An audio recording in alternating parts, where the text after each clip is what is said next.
Kegagalan tidak akan membuat kita jadi lebih tegar, Wirat. Tapi malah sebaliknya, menjadi lumpuh. Lumpuh dalam segala-galanya. Yang namanya pendekar, tidak ada waktu yang dibuang. Kecuali kalau mau jadi pendekar cengeng.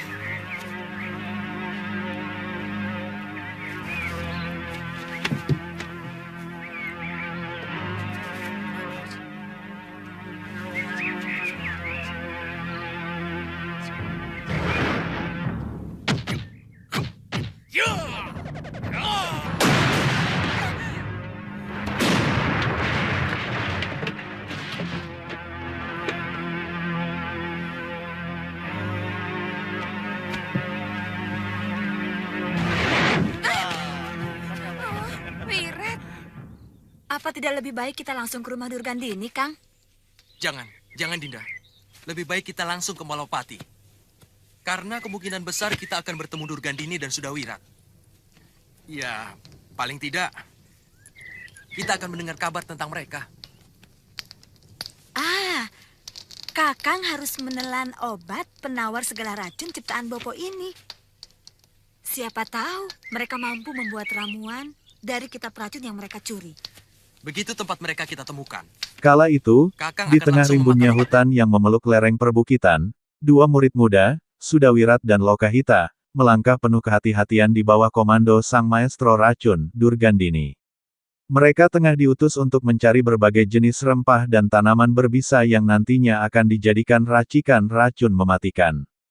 Durgandini, sosok perempuan penuh rahasia dan ketajaman batin, tengah menekuni lembar demi lembar kitab warisan kuno, Pustaka Racun, kitab yang diperoleh setelah pergulatan panjang melawan Kiparon Wajah, sang empu racun legendaris yang akhirnya tumbang di tangannya.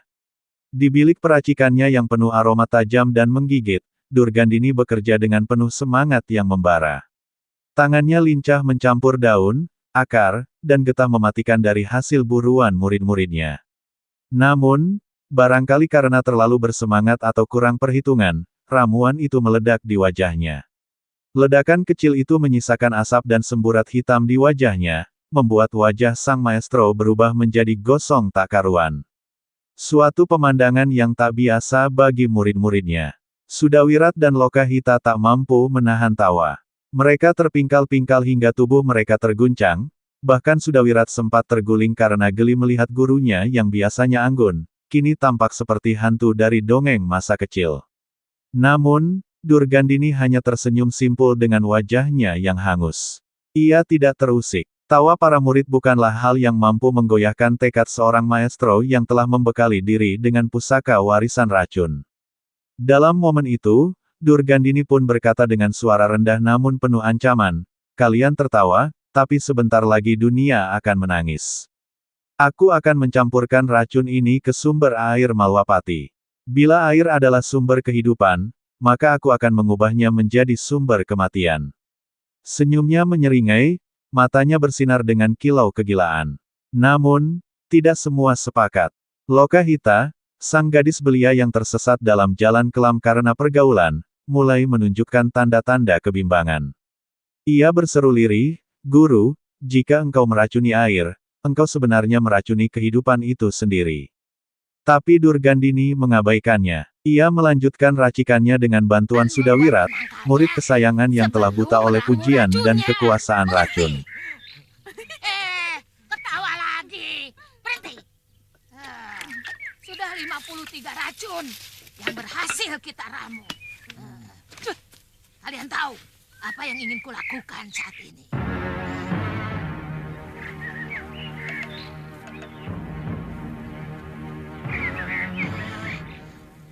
Aku ingin membuat seluruh Malwapati kacau balau. Dengan menaburkan racun di sumur-sumur penduduk, di sungai-sungai, di sendang-sendang, di mana mereka suka mengambil air. Kenapa harus mengorbankan penduduk, Nyai? Mereka kan tidak bersalah apa-apa. Untuk mencapai suatu kemenangan, kita harus tega, Lokahita. Itu adalah kunci suatu keberhasilan. Ingat itu. Iya, tapi sepertinya racun asap tadi masih kurang memiliki daya bunuh, Nyai. Ya, pintar kamu, Cah Bagus. kita akan meramu racun yang lebih keras lagi. Begitu Angling Dharma dan Batik Madrim mengeluarkan Aji Halimunnya, kita taburkan racun ini di sekitar mereka menghilang. Mereka akan nongol lagi, pelepak-pelepak, seperti ikan mabok tuba. Ketika itulah Aji Rengka Gunungmu akan menghancurkan tulang belulang mereka.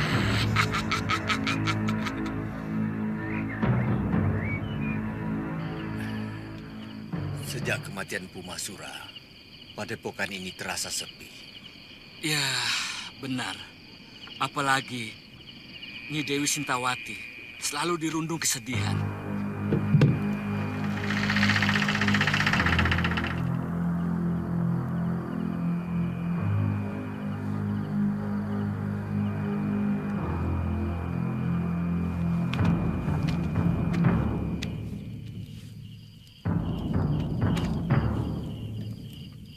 Sementara itu, di tempat lain, suasana di Padepokan Sugalu perlahan-lahan berubah menjadi hening dan suram.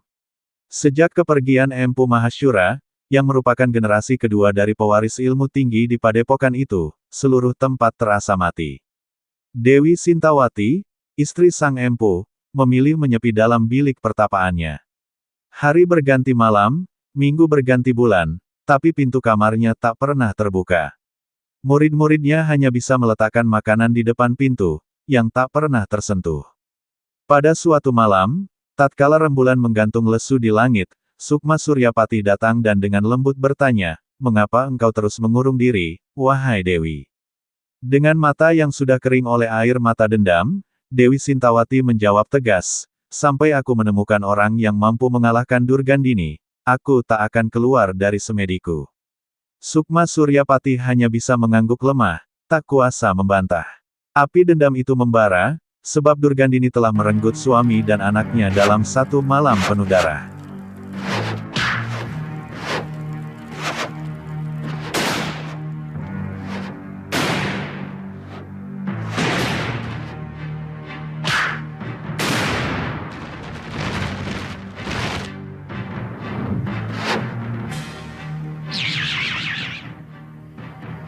Masih tetap keinginanmu itu, anakku.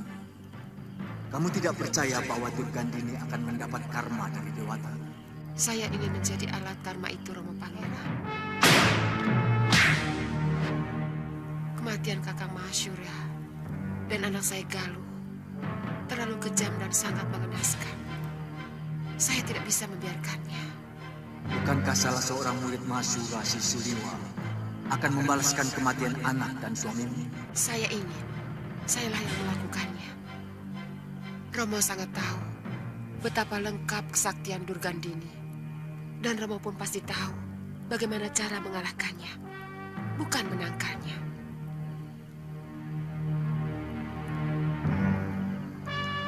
Rengka Gunung hanya bisa dilawan dengan Rengka Gunung, anakku.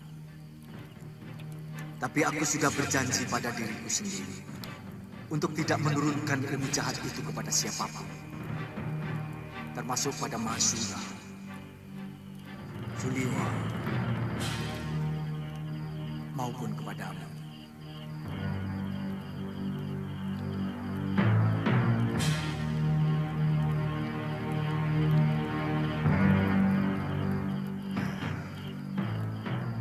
Sebenarnya ada ajian yang mampu menangkal Rengka Gunung, tapi aku tidak yakin ada yang memilikinya. Ajian itu adalah ilmu ribat. Namanya Pancasona. Dulu kala yang memiliki ajian itu Resi Subali. Kemudian dia memberikannya kepada Rahwana. Saya akan terus bersemedi sampai mendapatkan ilmu yang mampu mengalahkan Aji Rengka Gunung. Saya akan menyelamatkan umat manusia dari kekejaman ilmu yang diciptakan Romo.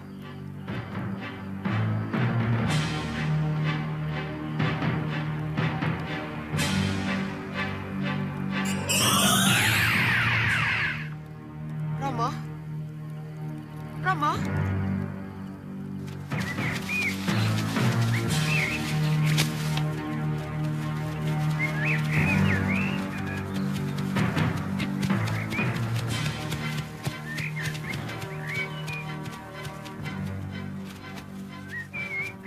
Mana Ki Pegelnya? Hamba Gusti. Bagaimana ceritanya hingga kejadiannya seperti ini? Di tanah Malwapati, Sebagian besar kabar buruk merebak secepat kilat menyambar. Wabah racun menyelimuti negeri itu dengan kekejaman yang membingungkan. Sumur-sumur penduduk tercemar, air menjadi getir, ternak bergelimpangan, manusia tumbang satu persatu. Pati Batik Madrim gemetar ketika menerima laporan mengerikan itu.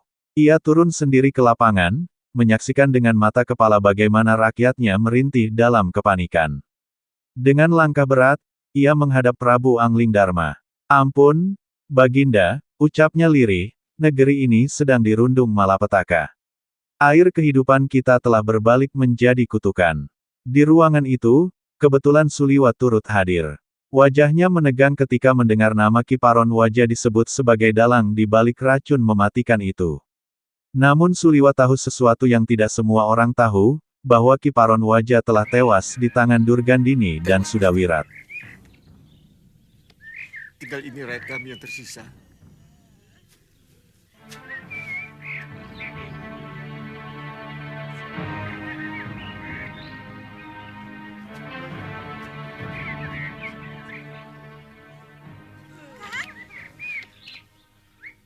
Tumenggung, Ya Gusti. sebaiknya Tumenggung mengirimkan utusan ke semua pakuwon dan seluruh desa di dalam kawasan Malawapati untuk melakukan pemeriksaan di setiap sumur desa dan mengadakan penjagaan. Tangkap siapapun yang mencurigakan. Baik, Kandapati. Rakyat Desa Kembili yang saya cintai, saya berbela-sungkawa atas penderitaan yang telah kalian alami. Tentu saja Sang Prabu Anglingdarma tidak akan membiarkan rakyatnya menderita seperti ini. Sekarang juga, kami akan bertindak. Akan menangkap siapa saja yang telah menganiaya kalian. Untuk sementara, kalian semua boleh tinggal di sini. Boleh mendirikan bangunan sementara sambil menunggu desa kalian kembali pulih. Dan kalau tidak ada yang mempunyai sanak saudara di sini, kalian boleh tinggal di sini.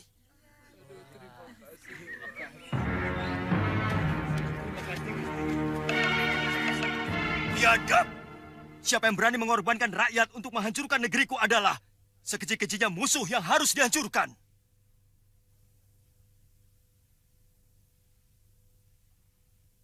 Aku bersumpah untuk menghukum siapapun mereka dengan siksaan yang paling kejam. Dinda Prabu, hamba sudah mengutus Tumenggung Katiwanda untuk memeriksa Desa Kembili. Maaf, Gusti Prabu. Biasanya yang bermain-main dengan racun adalah orang-orang dari perguruan Gunung Kencana. Kiparon Wajah. Tapi tidak ada alasan bagi dia melakukan perbuatan keji seperti itu. Secara langsung kami tidak pernah bermusuhan dengan mereka, kecuali waktu memperebutkan kamu. Siapapun mereka, harus kita singkirkan. Iya. Iya. Iya.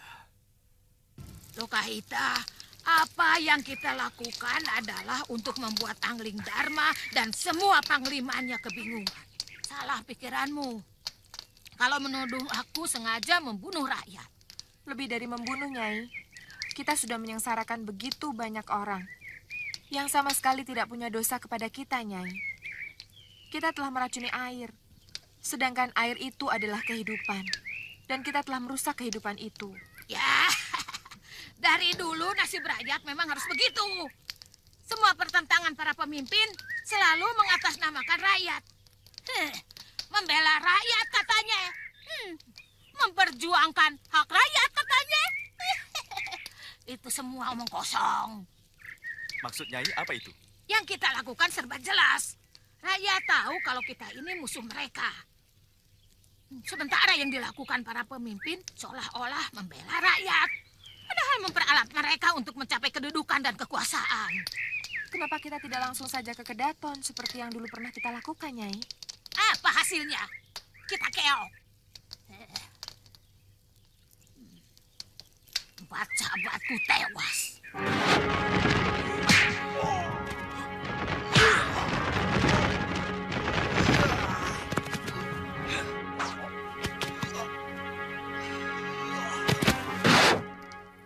ingin seperti itu lagi? Iya. Apa yang kita lakukan sekarang juga pada akhirnya untuk berhadapan dengan mereka. Bukankah tujuan kita mengorbankan rakyat juga hanya untuk memancing mereka, Nyai? Ya, beda. Apa yang kita lakukan adalah membuat kekacauan. Membuat mereka marah dan kebingungan. Karena melawan orang yang sedang bingung lebih enteng. Ngerti?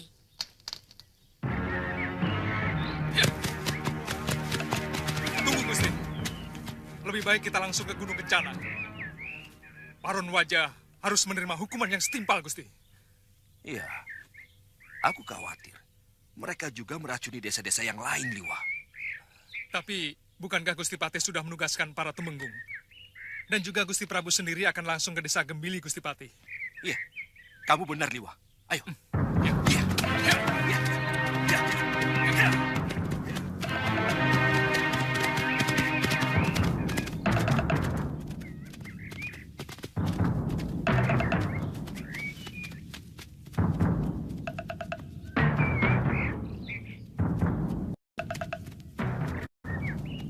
Ada yang sedang memanggang daging. Mungkin kita sudah dekat dengan sebuah desa. Ya, kita sudah masuk kawasan Malopati.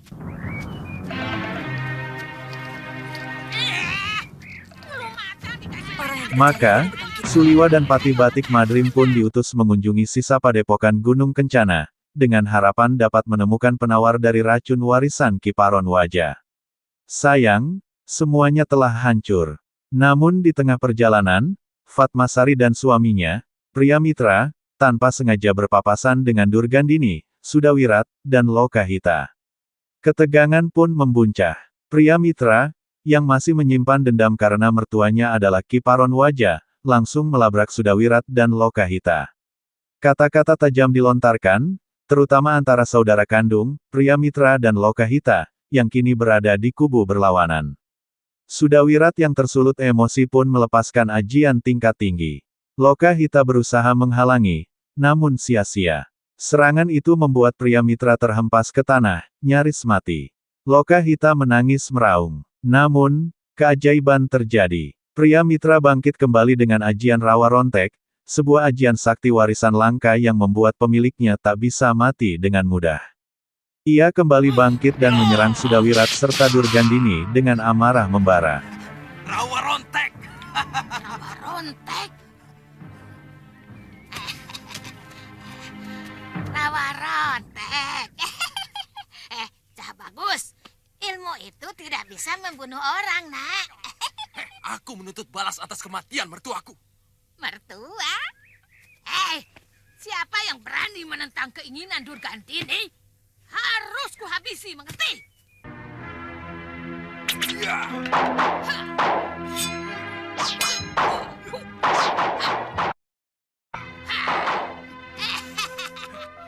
Anak ingusan. Pasir-pasir beracunmu itu dan senjatamu tidak dapat membunuh kami. Karena kami sudah mencuri kitab pusaka mertuamu dan mempelajari bagaimana supaya kami kebal terhadap racun. Sekarang kami sudah kebal terhadap racun dan menjadi kutu-kutu racun.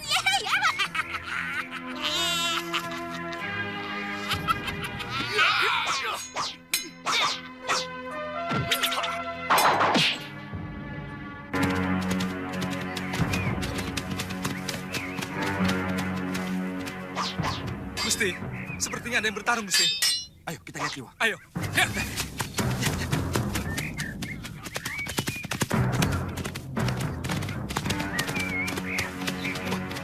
Coba lihat. Lihat, lihat. Bukankah mereka sebelumnya bersekutu, Liwa? Iya, tapi yang berkaitan dengan racun, Pria Mitra, Gusti Patih. Dia menantu dari Ki Paron Wajah. Kita harus tangkap dia dulu, Gusti Patih. Apa tidak lebih baik kalau kamu yang menghadapi sendiri orang yang telah membunuh guru dan kekasihmu, Liwa? Durgandini adalah urusan saya pribadi, Gusti Patih. Sementara Pria Mitra adalah urusan negara. Saya harus mementingkan urusan negara lebih dahulu. Liwa!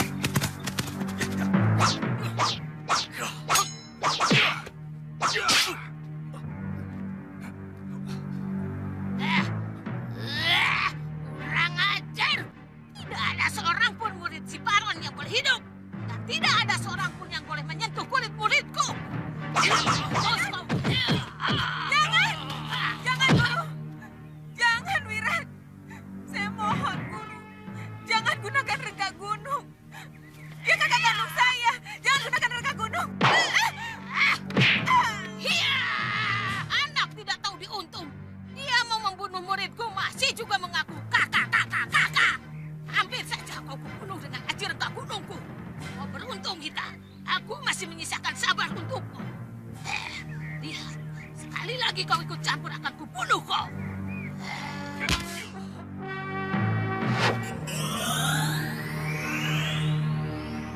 Sudah, Wirat! Di mana kau? Wirat! Wirat, jangan! Wirat! Keluar!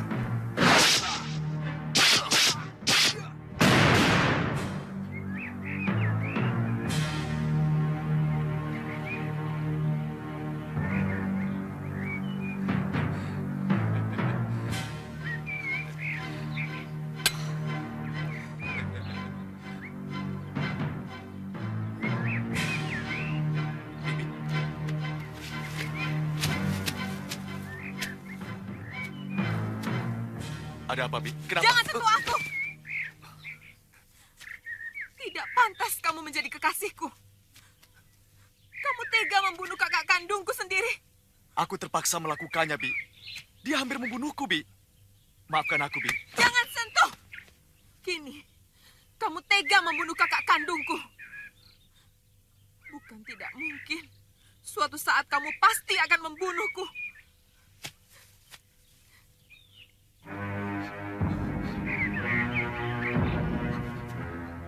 Jangan katakan itu lagi, Bi.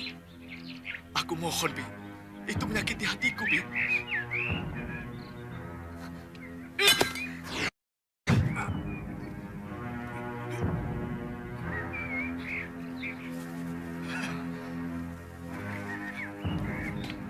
Rawa rontek!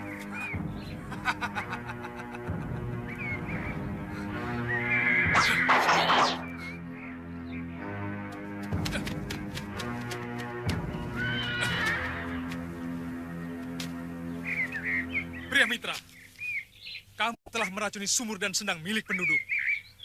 Sehingga ratusan orang telah terbunuh. Atas dasar apa kau menuduh saya, Liwa? Kamu murid dan menantu Ki Pada Parwaja. saat itu pula, Dan pasti kamu yang melakukan Suliwa dan perbuatan keji Patih itu. Batik Madrim tiba di lokasi. Suliwa, dengan nada penuh pengetahuan, mengatakan bahwa bukan Ki Parwaja yang meracuni sumur, melainkan Durgandini dan para pengikutnya. Pria Mitra pun membenarkan bahwa gurunya telah dibunuh dengan keji. Maka terjadilah pertarungan hebat, Suliwa dan Batik Madrim menghadapi Sudawirat dan Durgandini. Sayang, kekuatan musuh terlalu besar. Ajian rengkah gunung milik Durgandini dan Sudawirat membuat tubuh Suliwa terpental keras, nyaris tak bernyawa. Melihat situasi genting, mereka pun melarikan diri. Suliwa dibawa kembali ke Malwapati dalam kondisi sekarat.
Kita harus bekerja sama, Guru. Ya.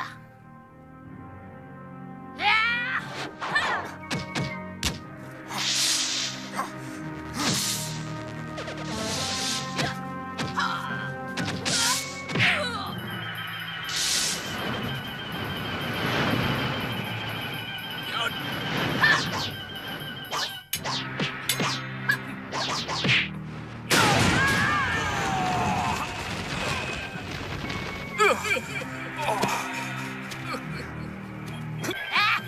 Mampus kau.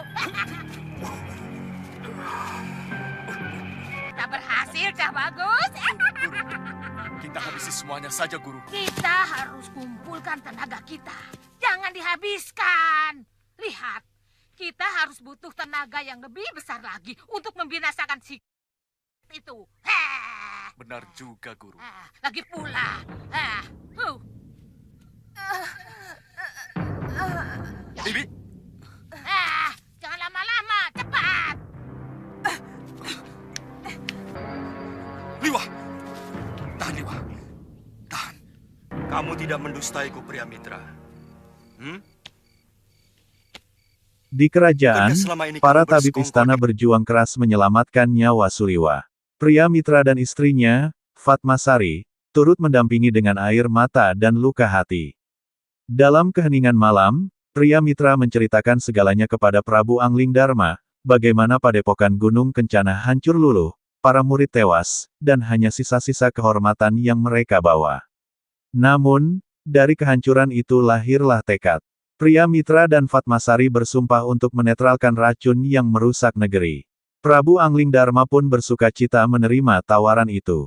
Ia memerintahkan seluruh sumber daya kerajaan untuk membantu keduanya, demi negeri, demi keadilan, dan demi membersihkan nama orang tua Fatmasari dari noda racun yang bukan mereka buat. Dan disinilah kisah ini mulai membuka lembaran baru, saat dendam, cinta, dan pengorbanan berpadu dalam riuhnya perebutan kebenaran di tanah Malwapati. Kamu bisa membersihkan nama bopomu. Sebab, bagaimanapun penyebab semua itu adalah kitab racun, ciptaan bopomu. Kami menyadari itu, Gusti. Besok akan kami lakukan. Tapi kami perlu bantuan para penduduk untuk mengumpulkan bahan-bahan yang kami perlukan. Semua kebutuhan kamu akan kami penuhi. Bopo! Tuan.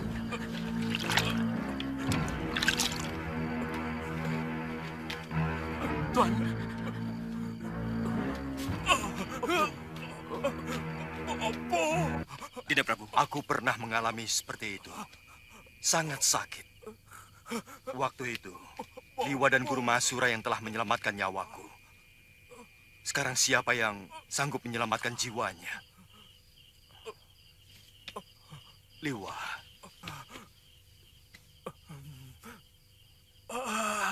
Liwa. Maafkan aku. Aku tidak mampu menolongmu.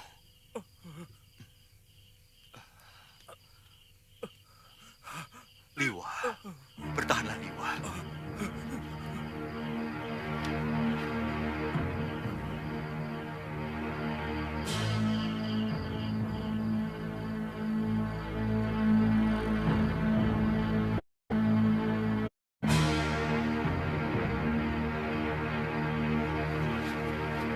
Bongong.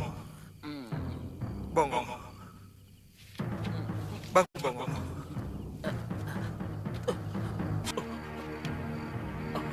Ambilkan tempat obat. Iya, Tuan.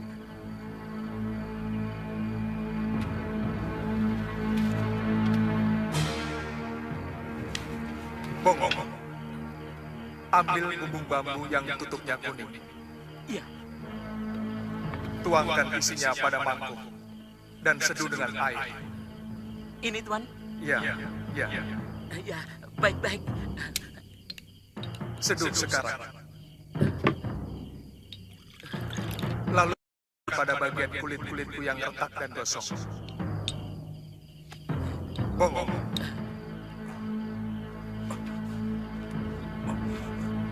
Apa yang kamu lakukan? Anu, Gusti Prabu. Mengobati. Jangan ngawur kamu. Ampun Gusti Prabu.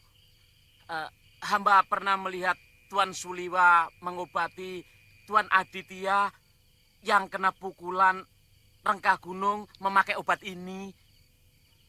Awas, kalau sampai salah obat, bisa semakin parah. Mudah-mudahan tidak, Gusti Prabu.